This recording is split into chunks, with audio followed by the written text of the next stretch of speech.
Bonjour, bienvenue sur Allo Finance. Nous sommes le mardi 26 juillet et c'est encore et toujours la dette souveraine qui entretient la nervosité sur le marché, que ce soit en Europe ou aux États-Unis. Je vous rappelle que les négociations entre républicains et démocrates sont toujours au point mort pour relever le plafond de la dette, actuellement à 14 300 milliards de dollars avant la date fatidique du 2 août. Pourtant, les Américains sont familiers de cet exercice. Ça ne serait que la 95e fois qu'on le relève le plafond de la dette, soit dit en passant himalayenne, mais rien n'y fait. Obama a beau jouer au maître d'école en tapant du poing sur la table pour fustiger l'attitude des républicains dans le débat sur la dette qui les conduirait à une situation dangereuse. Aucune décision n'a pour l'instant été prise. Même le FMI a pris part au débat, estimant, ouvrez les guillemets, qu'il est crucial pour la stabilité de l'économie américaine de placer la dette publique sur de bons rails.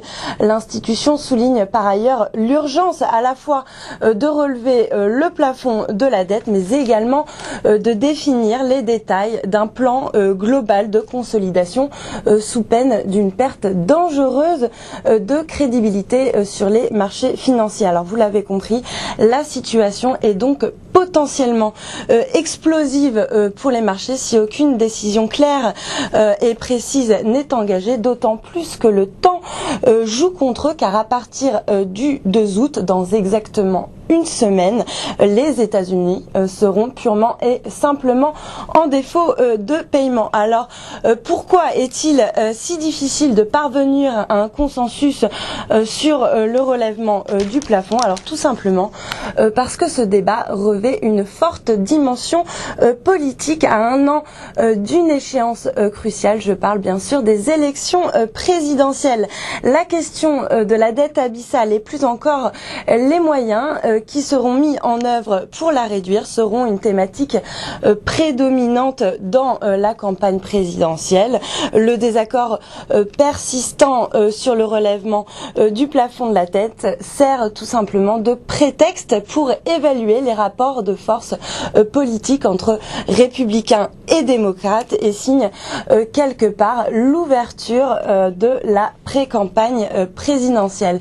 Il n'en reste pas moins que les États-Unis jouent avec le feu. La version risque est d'ailleurs montée d'un cran hier sur les marchés financiers, faisant chuter le billet vert au plus bas depuis le 17 mars dernier contre la monnaie nippone, en dessous des 78 yens. Cet affaiblissement du dollar, qui a également enfoncé un plancher contre le franc suisse hier, traduit la fébrilité et la nervosité grandissante des investisseurs.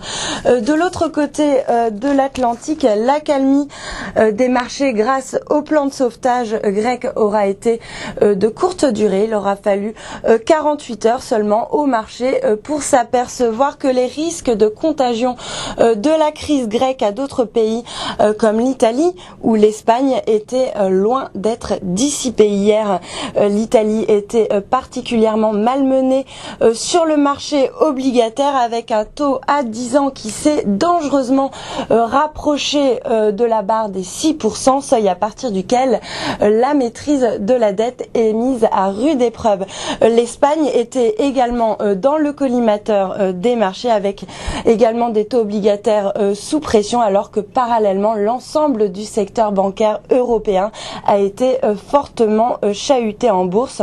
Moins 8,3% pour Intesa Sanpaolo à Milan, moins 7,1% pour Unicredit ou encore moins 5,5% pour Crédit Agricole, pour ne citer qu'elle.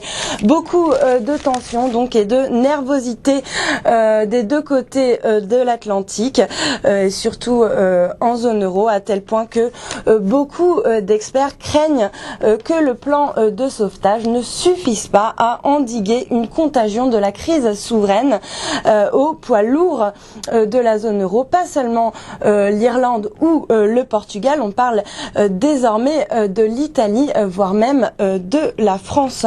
On passe à un autre sujet, l'assurance vie, qui a été boudée par les Français. Incertitude fiscale, concurrence du livret A et autres produits bancaires, crise grecque ont fait chuter tout simplement la collecte nette de 11% rien que sur le premier semestre pour s'inscrire tout de même à 69 milliards d'euros. Résultat, les épargnants versent moins et retirent plus, d'où la chute de la collecte.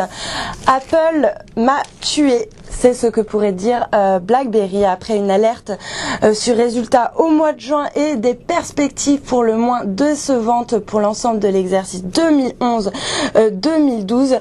BlackBerry a annoncé une sévère cure d'austérité qui va passer par une suppression de 11% de ses emplois dans le monde. Comme Nokia, le géant canadien subit la concurrence d'Apple sur tous les fronts. Voilà pour la revue de presse. Passez une excellente journée. Restez avec nous sur Allo Finance.